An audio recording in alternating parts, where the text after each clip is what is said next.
مشاعرے سے شاعر غائب، انتظار حسین۔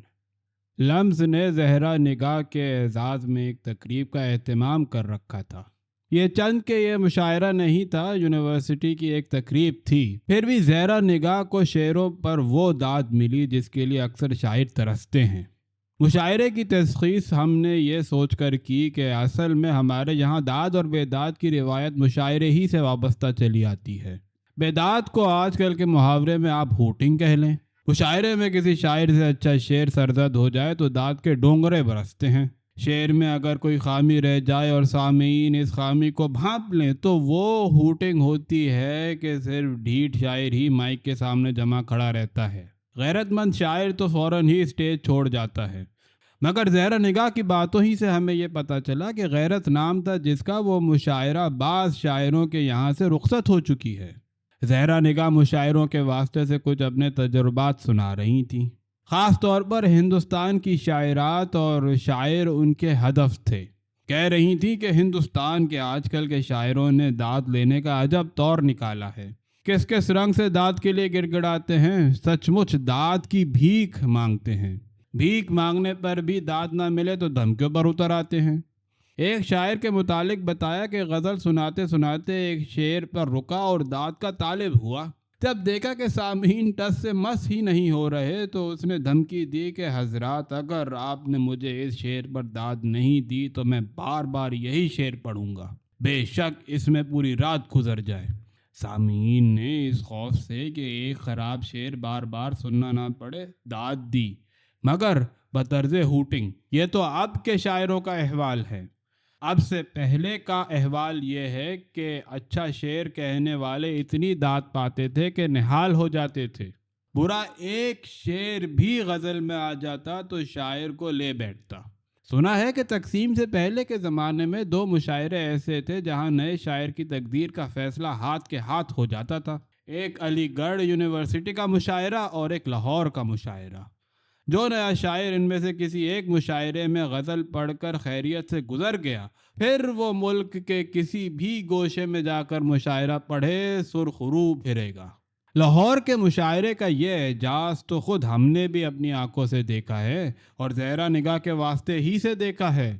پاکستان کے ابتدائی زمانے کا ذکر ہے۔ پنجاب یونیورسٹی کا ہال سامعین سے کھچا کھچ بھرا تھا۔ شہر کے اساتذہ اور باہر سے آئے ہوئے اساتذہ زیب محل تھے، مگر کوئی شاعر جم نہیں پا رہا تھا۔ جو شاعر اسٹیج پر آتا ہوٹنگ کی تاب نہ لا کر جلدی ہی رخصت ہو جاتا۔ ایسے میں ایک کمسن لڑکی اسٹیج پر نمودار ہوئی۔ پہلے ہی شعر نے ہوٹنگ کرنے والوں کی زبان بند کر دی، پھر داد کے ڈونگرے برسنے لگے اور مکرر کا شور۔ اب شاعرہ بار بار غزل پڑھ کر رخصت ہونے لگتی ہے کہ پبلک کی پرزور فرمائش رستہ روک کر کھڑی ہو جاتی ہے۔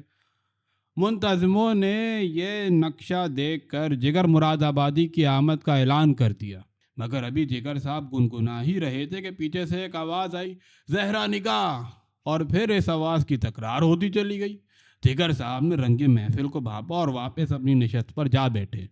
اسی ہنگامے میں مشاعرہ ختم ہو گیا، مگر یہ لڑکی اس ایک مشاعرے میں مار کر مشاعروں کی سپر سٹار بن گئی۔ یہ لڑکی تھی زہرا نگاہ۔ ویسے زہرا نگاہ کو بھی داد دینی چاہیے، انہوں نے مشاعرے کی چکا چوند میں آنکھ کھولی ہے، مگر ان کی آنکھیں جلد ہی کھل گئیں، جلد ہی مشاعروں کی چکا چوند سے باہر نکل گئیں، جلد ہی مشاعروں میں کامیابی دلانے والے ان نسخوں کو بھی طاق میں رکھ دیا جو بقول فیض انہوں نے کم عمری ہی میں حاصل کر لیے تھے۔ پھر انہوں نے سنجیدگی سے شاعری کو شعار کیا اور اب ان کی نظموں غزلوں کا رنگ اور ہی طرح کا ہے۔ اے لو، ہم تو زہرا نگاہ کی شاعری پر بات کرنے لگے۔ ذکر تو مشاعرے کی داد بے داد کا تھا۔ اب اس داد بے داد کا جو رنگ بھی ہو، مگر بھلے زمانوں میں اس داد بے داد سے شاعروں کی قسمتیں بدل جاتی تھیں۔ لیجئے کلاسیکی زمانے کی ایک مثال سن لیجئے۔ میر و سودا کے زمانے کا مشاعرہ۔ کیسا کیسا استاد آیا بیٹھا تھا۔ ایک نوخیز شاعر آیا، غزل پڑھی۔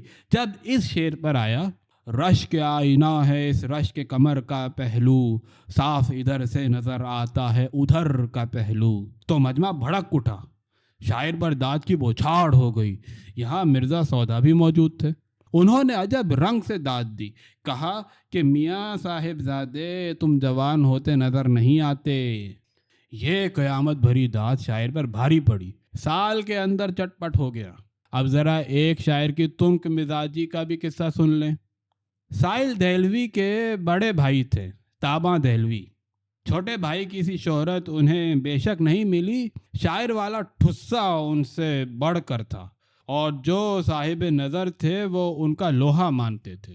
علامہ شبلی دلی آئے تو اپنے میزبان حکیم اجمل خان سے خواہش ظاہر کی کہ تابا صاحب سے ملا جائے۔ حکیم صاحب بہت زیرک نکلے، خود ہمراہ نہیں گئے، کسی دوسرے عزیز کو ان کے ساتھ بھیج دیا۔